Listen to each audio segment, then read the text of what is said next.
And we are live. Good afternoon, everyone. Welcome to A Bookish Moment. I'm Sarah Burr. And I am J.C. Kenney. Happy Baby Friday afternoon, folks. It's basically the weekend. We are so happy to have you with us because we have a very special guest today who is an absolutely lovely person, a great writer. When you think of the term giver, someone who gives of themselves, this is our guest. And so I could go on, but our time is limited. So, Sarah, I think it's time to get bookish. I think it is time to get bookish. And I do want to let everybody know that today's episode of A Bookish Moment is sponsored by author C.B. Wilson and her newest Gem Hunters mystery, The Water Diamond.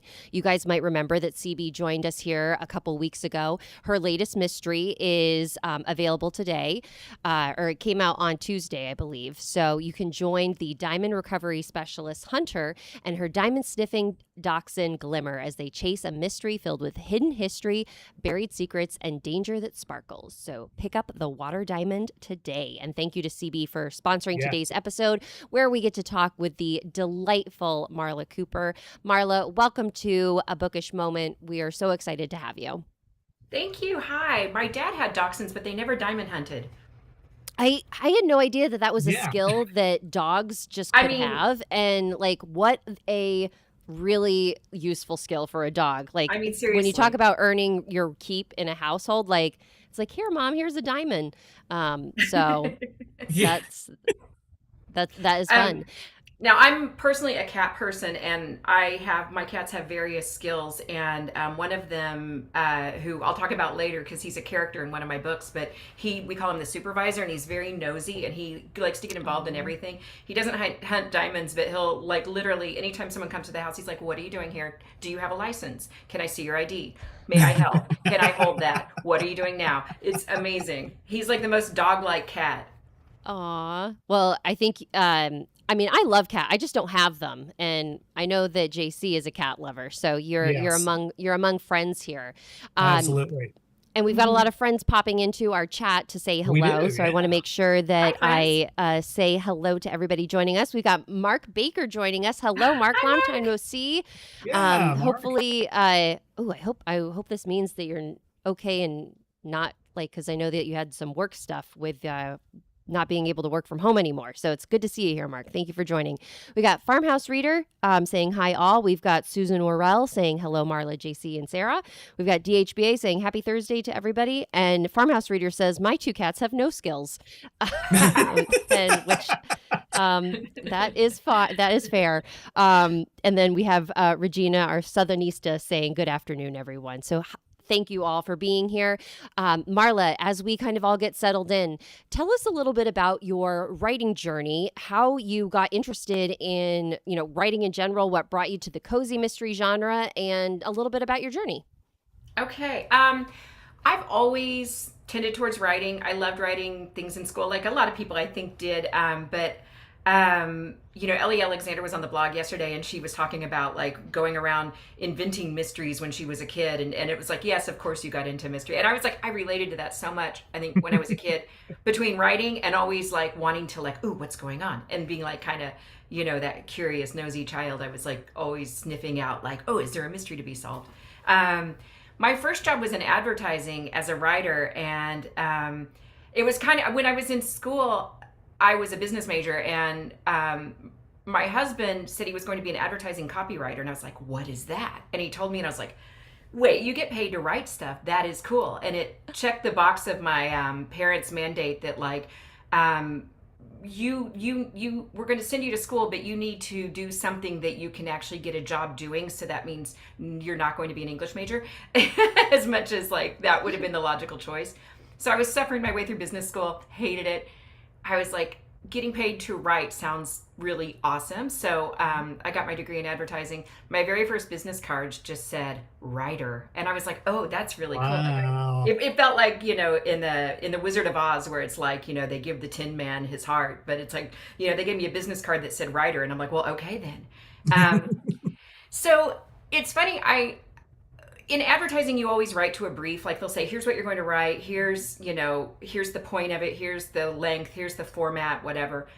And so a friend of mine at some point, and let me backtrack to say, I never thought I would write a book. I didn't think I would ever write fiction because it was too massive to even think about. A friend of mine sold a cozy mystery series, and I was like, oh, they're all kind of like a similar length.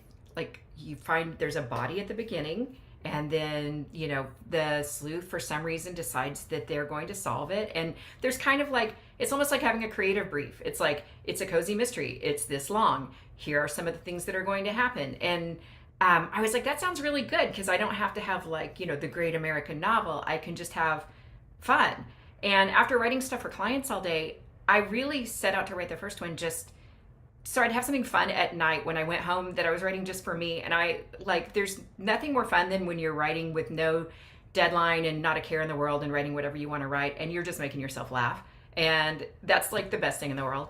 And so after working on clients all day, I would just kind of, started writing my own mystery, and turned out to really, really like it. And I was like, it was really fun. Well, I mean, you're writing them and reading them has been a blast for us because there's so much joy and there's so much joy and like humor and like relatability that your main character Kelsey has. But also like there's something about reading a person who is going through a tough and to kind of set the scene for our viewers, we have Kelsey is at a destination wedding in Mexico, and we'll definitely talk about like the whole destination wedding part of this. But in the when you first meet her, all of the bridesmaids are like hungover from the bachelorette party. Things with the wedding are kind of going sideways, and Kelsey is the wedding planner, and the sense of immediate like panic I felt for her was just like, oh gosh, like this poor woman, like I'm fully invested in making sure that she's okay.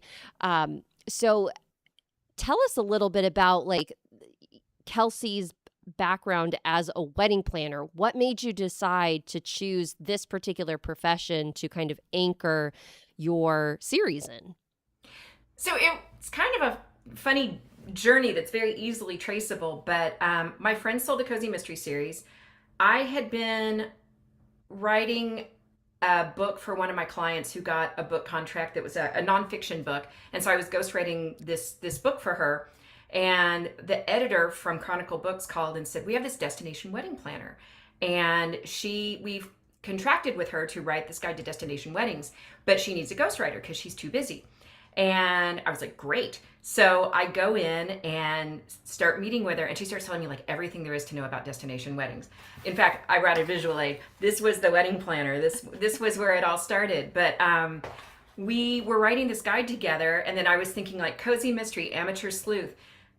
She's sitting there telling me that they go off to foreign countries with people that they barely know, and when something goes wrong, everyone looks at them to fix it. And hey, I kind of put two to two together, and I was like, that would make a great amateur sleuth. I don't think that the wedding planner necessarily, she may know. I don't know if she knows that I have turned her into an amateur sleuth fictionally, but.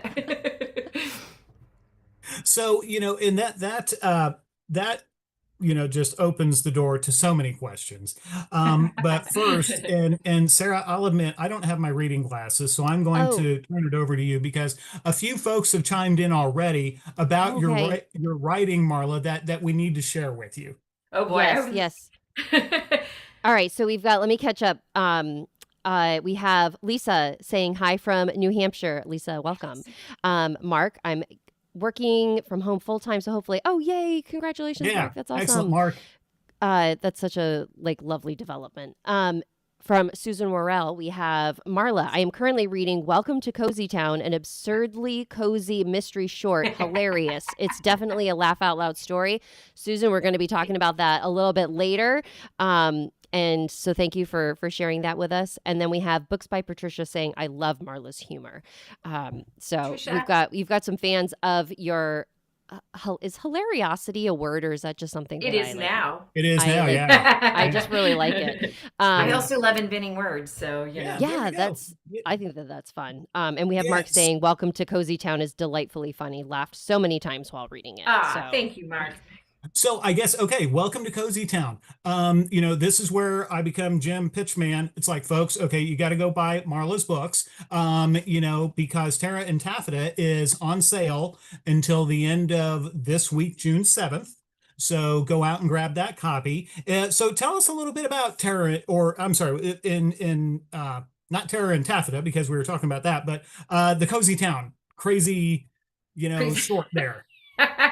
Okay, so um, first of all, I will say this, by the way, this is on sale till Sunday, June 7th. It's only 99 cents, and I'm super excited because it's my first sale ever. It was originally traditionally published, and my ebook was $12.99. So I was super excited when I published it myself to make my ebook $4.99, which is way more affordable. But right now, I'm doing an ebook sale that's part of a Kindle Countdown thing. From being in KDP Select, but it is through Sunday. It's only 99 cents, so go grab it. This, we were talking about the destination wedding. Part of the thing that's interesting about this idea, which at the time I kind of thought, this is so great. No one's done a destination wedding planner before. The limitation of it is that it does move around each time. And we talked about it a little bit, before we were recording, about how like each one takes place in a different setting, which is great. I love that. I used to be a travel writer. You can see some of my Lonely Planet guides on my shelf in the back. Oh, wow. So the travel part was always kind of, in my blood. But with cozies, they typically take place in a small town, and there's like the cast of quirky characters, and there's certain things that you expect from a cozy that I didn't realize till later that a lot of people really expect that from a cozy. And I'm like, I love this world. I love that she goes around to different places. And I have her people so that there's some consistent characters in it. But there's always been that question of like, is it really a cozy? Sometimes we call it cozy adjacent or kind of cozy. That used to be my Twitter handle way back when we did Twitter, but it was kind of cozy. But it's not super cozy. So I had this idea that I wanted to write, as I said in the intro, the coziest cozy I could cozy. I just was like, I'm doing it all. I'm doing everything. I'm going to leave no box unchecked. It's got cats and dogs and baked goods and a ghost, because why not? And I put all the things into it. So it's set in this small town. It's it's got the quirky characters. It's got the quirky stores with quirky names. Of course, the main character has inherited a Victorian inn at the beginning, and she moves there from the big city after a breakup leaves her without a boyfriend, a job, or a home. And so, she inherits the mansion. Imagine that. And she just decides to pick up and move. And with her cat, Fletch, who is my cat, Fletch. He's very curious. He would make a great sleuth. And so Fletch actually becomes a character in the book. Anyway, it's a novella, and it's about 12,000 words. It takes less than an hour to read.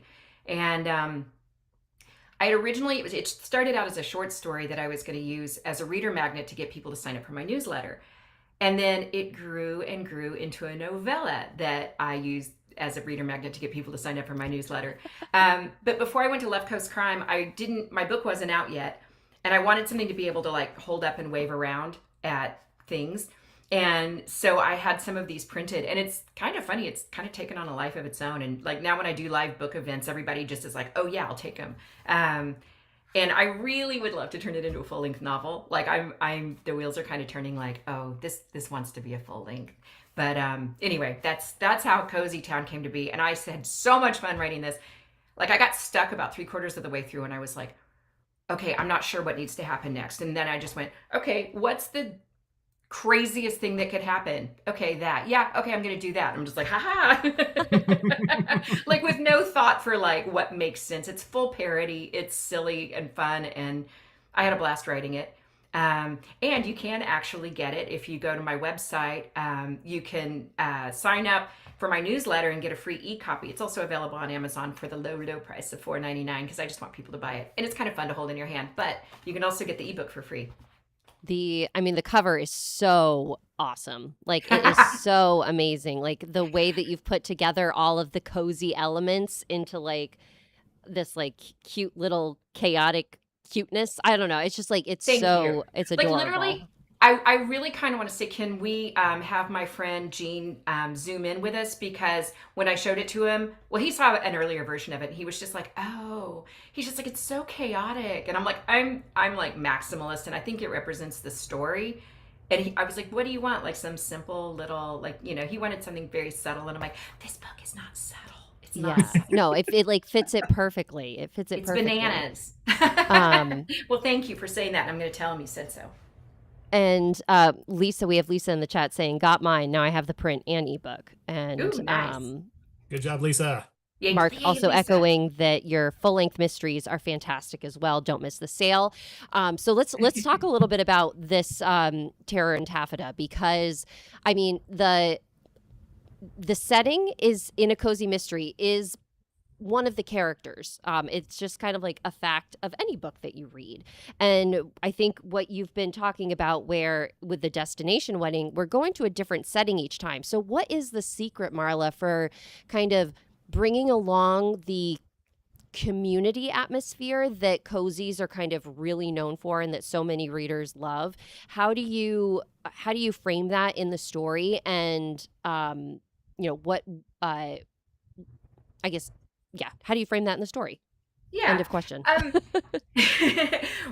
good. I was formulating my answer while you talked, so I'm glad you were vamping for time. In this one, in Terror in Taffeta, I feel like I just, while I was writing it, I wasn't really thinking about all that because I didn't really have the whole, like, I'd read cozies, but they didn't seem like they were as locked in on, like, this is kind of what we consider a cozy to be. And, like, like Cleo Coyle's Coffee House Mysteries set in New York, or Jerry Lynn Farmer's that are set in LA, and kind of not so much the village feel. In this one, I just kind of wrote it as a standalone, but then I realized, like, oh, a lot of these characters, like the whole wedding party, they're gone. They didn't all die, don't worry. But but they're not coming back, for the next one. Different wedding, new wedding. But I do have, like, her best friend Brody is a photographer, and he's based on two of my friends. In fact, one of them was Gene, who I just mentioned, and my other one was Brian, but he's kind of a combination of those two people. And so I've got that person who's kind of a constant. And then in the first book, I had her assistant back home just as kind of almost like a device, like, because I needed somebody to be able to do something, back at home while she's in Mexico. So in book 2, she takes a lot bigger role. And then I'm actually working on a prequel called Viva Las Vengeance, which is a story of how Laurel came to work for her. Oh, wow. But guess where it's set? That's a great title. Holy moly. Des Moines, Iowa, right? Thank you. So I take her staff becomes her kind of community. I mean, not staff, her assistant and her best friend, who's a wedding photographer, and she always gets him hired because he's fun and they have great banter. Those people are kind of the constants. And then, but it's an interesting challenge. I have fun with the settings, like each one being different, because then, I can just write about different places I want to go to or that I love. Book 2 set in the California wine country, and that's fun. But it is kind of like this, like, you're populating it with different characters each time, so it does break a little bit the the cozy tradition of having Earl the hardware guy or whatever. But like I said, I poured it all into this one. I was just like, okay, you want it, here you go. Well, and kind of along that line, these Terror in Taffeta, this is not Terror in Taffeta's first go-round. Right. Can you tell us a little bit about the journey that brings you, after a while, to us with Terror in Taffeta today? Yeah. Originally, this was published by St. Martin's Press, and at the time, their model was to publish things in hardback. So I have part one, version one, Nice. hardback, $12.99 ebook, $25.99 hardback, and I had a contract for two, and then after the second one, I was always like, well, when do we get to put it in paperback? When do I get to have an ebook sale? When do I get to have this available anywhere for less than $10? And they're like, never, no. Mm-mm. So, and I had always kind of thought, gosh, I would love to have it in paperback. And I think because of my advertising background, I always feel like I can do all the things. And that's probably hubris to think that I can literally do all the things. It's a lot of work, but I have had so much fun republishing them. We actually, I blog on Chicks on the Case. A couple of my chicks are here. Hi. And we decided to make an imprint, the Chicks on the Case Press. And so it's indie published, but it's also, this is my little nod to my fabulous ladies. Anyway, I've had so much fun, like just kind of doing all the parts, but the hard part is finding time to go and write the extra books, the next books in the series. Because even though each piece is doable, there's so many pieces and it takes so much effort, but I love it, but it's a lot. But it's also fun because you get to control it. You get to go, you know what, it's June, it's wedding month, I'm going to do a 99-cent ebook sale or, whatever. You can kind of just, it's like freedom, even though it's a lot of work. It's great. It's freedom, and I really enjoyed it.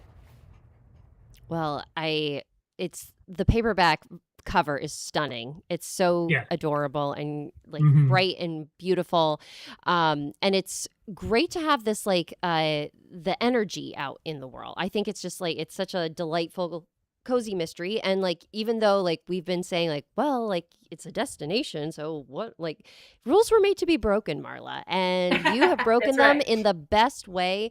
I think the characters are really what keep a reader coming back. And yes, there's some folks that really like the different areas of a town that they get connected to, but it's the characters. And Kelsey is such a she's so funny. She is so good at thinking on her feet, and her poise that she displays outwardly to her clients is just so enviable. And so just tell us a little bit about Kelsey. You'd mentioned that she kind of came to you through this wedding planner that you had been working with, but what makes her such a good sleuth? What makes her somebody that's going to sign up to solve a mystery in the first place? Well, it's interesting. I had never realized this until really, really recently, but I was like, a lot of times she has to bite her tongue and not just say the things she's thinking. And then that's why there's the rich interior monologue. And I was like, that is me, with my advertising clients, because I was freelancing and I was like, I literally you can't just say whatever pops into your mind, and they'll tell you hey, we want to do this really stupid thing, and you have to go, oh, interesting, let me think about that. And so it's you have to have that diplomacy and that ability to kind of okay. And I think a wedding planner is inherently resourceful, and so I felt that would make a good sleuth. One of the things that's really funny, and speaking of characters and also what makes Kelsey a good sleuth, I made the mistake of reading a couple of Goodreads reviews yesterday or the day before, and they were horrifying. No, some of them are great. Some of them are so good. But a couple of, okay, so I have one character. Let's see if you can guess who she is. That some people hate. Not everybody. Some people think she's hilarious. There is a non-zero portion of the population who are just I cannot stand her. And then other people absolutely love her. I found her hilarious, but the character is Mrs. Abernathy. And so it's really funny because the meanest two reviews that I read were about Mrs. Abernathy. And the thing that I hear consistently is, why would the wedding planner be expected to solve a crime? And I was like, because it's a cozy. Like, why would the yarn shop owner be expected to solve a crime? Why would the donut maker be expected to solve a crime? But I was Hmm. like, I kind of feel like those are maybe people who don't read cozies because they were just like, I don't understand. Why would she be expected to solve the murder? And I'm like, I mean, because there wouldn't be a book if she didn't. It would just be a book about a wedding, and then then they'd go, well, see you later, Anyway, so I feel like a destination wedding planner is the perfect person to solve a crime because they're resourceful, because they know the parties Hmm. involved, because they have records, they have receipts, they know who to go to, they know, it's and also, like, if it's a real destination wedding and something goes wrong, they are looking at the wedding planner to fix it. Like, if the venue catches fire and burns down, well, guess who's going to have to figure something out? The wedding planner. Hmm. So anyway, I loved Mrs. Abernathy, and I realized after the fact, I think she is accidentally Lucille Bluth. You remember? Yes. I think I'm going to put a foreword in it and just picture Lucille Bluth if you know who that is, because it'll make it all so much more palatable. Like, Yes. And um, like, how could you not love a character like that? Because, I but love her. it's so funny that, like, Goodreads, we love reviews because of how they help us, but also, like, just sometimes you're like, I don't understand. Did we read the same book? Because, Yeah, the characters that I often love, I love snarky, sassy, like, in your face characters that are always, like, ready with a sarcastic remark, and apparently people don't like that a lot. So I I'm am I'm here often for like, it. yes, that's the I'm Gen X. I'm like, bring it on. I want snark. I want sass. And I think Mrs. Abernathy's hilarious. Like, she was one of those few characters. When people talk about, like, characters talking to you or telling you what they're going to do or whatever, I always kind of thought that was a little bit BS. Like, I was always kind of like, yeah, that, I don't know, that doesn't happen. I'm writing that. I wrote that line. She, like, did that. Like, I would be sitting there writing and something would happen, and then I would just hear her voice, and it would pop into my head in her kind of Lucille Bluth-esque voice, and she would just say things, and I'd be like, oh, that's really good, and I'd write it down. Even though I had what's been a such a banana cost? naysayer about, like, oh no, people don't do that. Um, and Anyway, she definitely made herself heard, but I adore her personally. That's fun. We That we is. quote the what could a banana cost? What, $10? In our What, house a whole $10? bunch. Yeah. Yeah. Um, Um, there was one of my there was a woman I was in a writing group with, and she told me an anecdote that was so funny, and it was kind of like my real life Mrs. Abernathy moment. That I don't, often put things in that are real life things people said, because there's usually something more applicable that's, you just write. But she told me this anecdote that they were at a wedding and all the girls had taken off their shoes, and they were sitting over on the side of the dance floor with their shoes off. And the mother of the bride came up and said, "Put your shoes on, girl. This is a wedding, not a hoedown." I was like, that is so going in the book. And that, to me, that's so Mrs. Abernathy. Anyway, I love her. oh, that's That fabulous. is, yeah, that is. Unfortunately, something that I don't love is the fact that our time is almost up. Ah, Marla, this has been so much fun. It's great checking in with you. Can you take a minute and tell folks, how they can, for folks who are new to you, where they can find you on the interwebs and all that kind of stuff? And then, do you have anything coming up that may be the second book for Kelsey? yeah, actually, the second book for Kelsey is coming out July 8th. And I need to take a second here to say that I have, and I don't know if this is a good idea or a terrible idea, but I've decided to change the name, because the name of the second book was Dying on the Vine as it was published. And I just, over time, I have just, you know, the heart wants what the heart wants, and Hmm. the heart wants that not to be called Dying on the Vine anymore. So I'm changing the name. It's set in the California wine country, and it's going to be called Guilty as Zin. And Oh. I thought that fit in Even better better. with Terror in Taffeta, Viva Las Vengeance. And then book 3 that I'm working on is set in Hawaii, and it's called Doom and Groom. And I'm so having fun writing it because, like, snorkeling, it's like just getting to hang out in Hawaii. I love it. Um, But anyway, so book 2, Guilty as Sin, will be out July 8th. But if you've already read Dying on the Vine, don't be surprised it's the same book. So Ooh, I just love cozy puns. They're like, I it's do one too. of my favorite things about being on the show is hearing all of the amazing titles and names. I Like, love so, a good title. so awesome. Real quickly, before we go into our last bit, I'm going to catch up with our friends in the chat right now. We have Mark saying, nice to hear a shout out to Geraldine Farmer. Loved her books.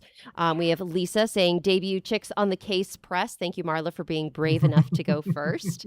And let's see. I think this was Mark responding to the folks that were like, why would she be expected to like have to solve a crime? And it's like, it's a cozy. Who else would solve It's the a crime? cozy. Exactly. Not the Thank police. you, Mark. Heaven forbid. And we have Susan saying, I wish this was an hour. Oh, Susan, thank you. You're Thanks. too kind. Lisa says, love all your titles. And Mark says, puns are the best. They Thank really you. are. Marla, what makes you, so outside of, what makes you, what are you reading these days? What are you watching these days? What's entertaining you? What are some things we should add to our lists that are Marla approved? You know, I'm watching Shrinking right now, and I just love it. And Mhm. I feel like there are all these friends who are like super honest with each other, but it's funny and no one ever gets mad. And you can just be like, well, you're being selfish right now, or I love that kind of honesty. And it feels like a friend group I want to hang out with because they're all hilariously funny and they can sit there and tell you have toilet paper on your shoe in a way that you'll just laugh instead of being embarrassed. And they're all like, anyway, I love it. I love the characters and I'm really enjoying that. For podcasts, I really like to listen to like paranormal podcasts, and it's really fun to like, a lot of times I'll listen to them before I go to sleep, and then I'll just have my headphones on and be listening to, and That's Why We Drink or Jim Harold's Campfire and listening to ghost stories, and it's fun. Oh, I have to, that's what I like to do before bed. So I have to write those two Yeah. down. Nice. Plus, I have just a pile of mysteries I brought back from Malice and Left Coast Crime. So I've got so many mysteries to read, and I'm looking forward to it's hard because I want to read them all, and I can't read them all at the same time. And it's just like I could just read all the time. Yeah. Just great. That's one of the great struggles of being a reader is like you just have to have the time to do it. JC, anything new that you're watching, reading, consuming in your world that you have to recommend? Yeah, so just finished A Chain of Pearls by it's a Martha's Vineyard mystery by Raimi Ray. It's the first book in the series. It's a kind of a traditional mystery. The description of the location, obviously Martha's Vineyard. It's gorgeous. It's a really entertaining story, very very twisty. I think it's a lot of fun. There is a little bit of cursing in it, so for us cozy mystery fans, that's a little bit of got to get used to that. But I really enjoyed it. And as far as TV goes, just to kind of circle back on something you said a few episodes ago, Sarah, my wife and I watched the first 2 episodes of Bookish on PBS. And I had to tell my wife before we started watching it that we had our show before the PBS show called Bookish. So I don't know, somehow we need to talk to them about that. But it's delightful. 1946 London. The owner of a bookstore named Gabriel Book has some of his and his wife also have some secrets, and they're also solving mysteries, even though he's a bookshop owner and not a cop. Go figure. So we watched the first 2 episodes and they're delightful. So now, in what world is a bookshop owner expected to solve a crime? Yeah, why is he on PBS Masterpiece, by golly, there we go. A precedent has been set. Yeah. Sarah, what do you got? I have a new comedy that I'm really enjoying. George and I are watching it while we eat our dinner. It's called Amanda Land, and it is I don't even know. I think I saw like a clip of it on Instagram and it was funny, so I like looked into it. I was like, "Oh, it's a show." It is about a very posh British woman who is divorced, and she kind of moves back home to her maybe less than posh like hometown that she grew up in, and kind of just reconnects with all of her school friends. And her mother is there, and her mother is hilarious. She plays like this rich old drunk lady. It's really funny. We're 3 episodes in and very much enjoying it. And I can't wait to see like the clips that have made me like laugh out loud because I've just been laughing the entire time watching it. It's 2 That sounds seasons amazing. so far. Yeah, it's like it gives me like Schitt's Creek vibes a little bit, Oh, but like nice. in Britain. So it's fun. I'm Okay, I'm enjoying totally it. in. So I recommend it. I think we had to like subscribe to Lionsgate Plus to watch it, which I'm like, what is this streaming service? But you can also watch the first episode for free on Amazon Prime. So if you like the vibe of it, you can continue. And we've got other Yeah. some folks in our chat. I got to catch up on what we are all saying here. Regina just watched "You're Killing Me" on Acorn TV, starring Brooke Shields, and really loved it. Ooh, that sounds like it is really fun. And Books by Patricia also says that she loved "You're Killing Me," so that is something Oh, that I right. should definitely add to my list since we've got consensus. And Mark is saying that it was renewed, so it even continues further. So wonderful. So we've got some good things to add to our watch lists and reading lists. And of course, folks, remember we have Marla's book is on sale through this Sunday, which would be not July, June 7th.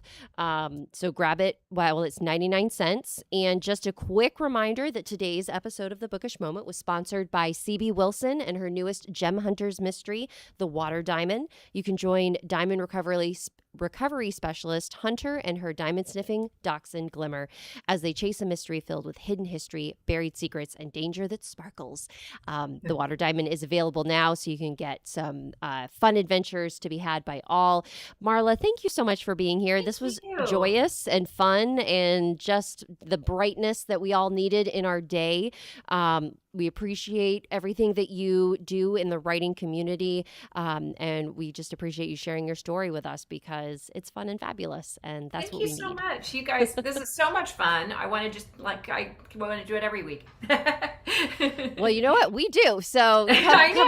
know. You can stop by anytime. It would be lovely to have you. And best of luck on the release of your what was the new title again? I know Guilty as Guilty Sin. as in.